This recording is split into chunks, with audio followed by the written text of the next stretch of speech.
வெளியே கிளம்பல. தூக்குதுறை வந்துட்டான்னு நினைக்கிறேன். உட்கார்ந்து இருக்க நம்மால் ஒருத்தனை ஏந்திரிக்க கூடாது.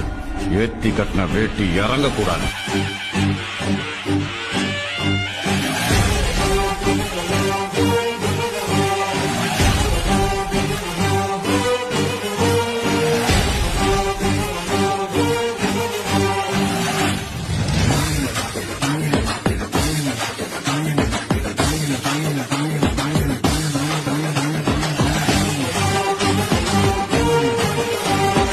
எதிர்கட்சித் தலைவர்களுக்கும் என்னுடைய வணக்கத்தை தெரிவித்துக் கொள்கின்றேன். மக்களுக்கு அடிப்படை சமூக நீதியான பாதுகாப்பை கூட உறுதி செய்ய இயலாத